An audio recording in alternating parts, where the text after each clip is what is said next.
రూపాయి రూపాయి నువ్వేం చేస్తావని అడిగితే హరిశ్చంద్రుడి చేత అబద్ధమాడిస్తాను, భార్యాభర్తల మధ్య చిచ్చు పెడతాను, తండ్రి బిడ్డలను దూరం చేస్తాను, అన్నాదమ్ముల మధ్య వైరాన్ని పెడతాను, ఆఖరికి ప్రాణ స్నేహితులు కూడా విడదీస్తాను అందట. అయితే అది ఒకప్పుడు మాట. ఇప్పుడు ఆస్తి కారణంగా అయిన వారిని కూడా పొట్టన పెట్టుకుంటున్నారు. ఆస్తుల కోసం కొందరు ప్రాణాలు తీసుకుంటే మరికొందరు దుర్మార్గులు అదే ఆస్తి కోసం ప్రాణాలు తీస్తున్నారు. అప్పుల పాలై ఆస్తులు కోల్పోయిన ఓ అల్లుడు అత్తింటి ఆస్తిపై కన్నేశాడు. అడ్డొస్తాడనుకున్న బామ్మర్దికి సుపారీనిచ్చి చంపించాడు. గంజాయికి బానిసై ఆత్మహత్య చేసుకున్నాడని నమ్మించాడు. అంతటితో ఆగక అత్తామామలను కూడా చంపేందుకు రంగం సిద్ధం చేశాడు. కానీ పాపం పండింది. పోలీసులు ఆ కరుడు గట్టిన నేరస్తుడి ఆట కట్టించారు, కటకటాల్లోకి నెట్టారు. సినిమా స్టోరీని తలపించే ఈ క్రైమ్ వివరాలేంటో ఇప్పుడు తెలుసుకుందాం.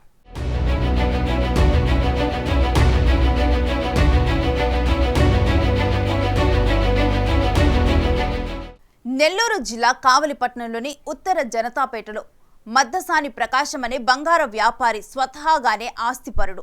అతడికి కూతురు, కుమార్తె ఉన్నారు. 2 ఏళ్ల కిందట కుమార్తెను కొండాపురం మండలం సత్యవోలు అగ్రహారానికి చెందిన శ్రీకాంత్కిచ్చి ఘనంగా పెళ్లి చేశాడు. హైదరాబాద్లోని గచ్చిబౌలి ప్రాంతంలో పేయింగ్ గెస్ట్ హాస్టల్ను నిర్వహించే బిజినెస్ చేసే శ్రీకాంత్ ఇటీవల ఏపీ ఎన్నికల్లో పందెం కాసి బాగా నష్టపోయాడు. అంతకుముందు క్రికెట్ బెట్టింగ్ ద్వారా కూడా పెద్ద ఎత్తున ఆస్తులను పోగొట్టుకున్నాడు. దీంతో అప్పులు వాళ్ళు వేధించడం మొదలుపెట్టారు. అప్పుడే శ్రీకాంత్ దుర్మార్గమైన ఆలోచనకు తెరతీశాడు. ఎలాగైనా అత్తింటి ఆస్తి కొట్టేయాలనే పథకాన్ని పన్నాడు. తాను ఒక్కడికి హాస్టళ్ల నిర్వహణ కష్టమైందని, నమ్మకమైన వ్యక్తులు దొరకటం లేదని అత్తామామల దగ్గర వాపోయాడు. దీంతో బీటెక్ చేసి ఖాళీగా ఉంటున్న తమ కొడుకు యశ్వంత్ను హైదరాబాద్ పంపించారు ఆ తల్లిదండ్రులు.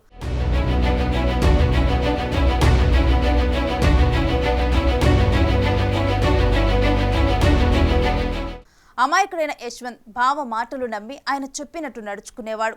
అప్పుడప్పుడు యశ్వంత్కు మద్యం తానే తాపించి మీ కొడుకు డ్రగ్స్, గంజాయికి బానిసయ్యాడని అత్తమామలకు ఫోన్ చేసి చెప్పేవాడు. ఎలాగైనా యశ్వంత్ను దారికి తేవాలని అల్లుడిని కోరేవారు ఆ అత్తమామలు. అయితే సరిగ్గా 15 రోజుల కిందట మీ కొడుకు డ్రగ్స్కు బానిసై తట్టుకోలేక ఆత్మహత్య చేసుకున్నాడని ఫోన్ చేశారు.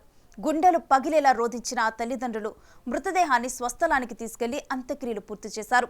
తమ కొడుకుకు ఎలాంటి చెడు అలవాట్లు లేవని తెలిసిన అల్లుడు అబద్ధం ఎందుకు చెబుతాడు అనుకున్నారు ఆ అత్తమామలు. కానీ యశ్వంత్ మృతదేహంపై గాయాలు గుర్తించిన తండ్రికి ఏదో అనుమానం కలిగింది. ఫ్రెండ్స్ ఎవరైనా కొట్టి చంపి ఆత్మహత్యగా చిత్రీకరించారేమోనని అనుమానించి పోలీసులకు ఫిర్యాదు చేశాడు. విచారణలో భాగంగా హాస్టల్ సీసీ కెమెరాలు పరిశీలిస్తే యశ్వంత్ మృతి చెందిన రోజు నుంచి డేటా లేదు. ఎదురుగా ఉన్న ఆఫీసులో శోధిస్తే అల్లుడు శ్రీకాంతే వాళ్ళ సీసీ కెమెరాల్లో డేటా డిలీట్ చేసినట్టు తెలిసింది. దీంతో గేర్ మార్చిన పోలీసులు శ్రీకాంత్ను తమదైన శైలిలో విచారించారు. అప్పుడు అసలు విషయం బయటపెట్టాడు శ్రీకాంత్. యశ్వంత్ ఒక్కడిని చంపేస్తే ఆస్తి అంతా కూతురికే దక్కుతుందని, తానే కడపకు చెందిన ఓ గ్యాంగ్కి సుపారీ ఇచ్చి చంపించారని ఒప్పుకున్నాడు. అయితే ఆ గ్యాంగ్ను పట్టుకునేందుకు పోలీసులు మాస్టర్ ప్లాన్ వేశారు.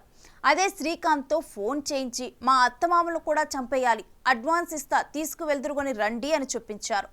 వాళ్ళు రాగానే సుపారీ గ్యాంగ్ను అరెస్టు చేశారు. యశ్వంత్ను చంపుతుంటే వద్దు బావ, చంపొద్దు బావ, కావాలంటే ఆస్తి మొత్తం నువ్వే తీసుకో అని ఏడ్చుతూ అన్నాడని గ్యాంగ్ సభ్యులు చెబుతుంటే పోలీసులు సైతం కన్నీరు పెట్టారు. ఆస్తి కోసం కసాయిగా మారిన శ్రీకాంత్కు కఠిన శిక్ష పడేలా చూడాలని కోరుతున్నారు యశ్వంత్ అమ్మా నాన్నలు.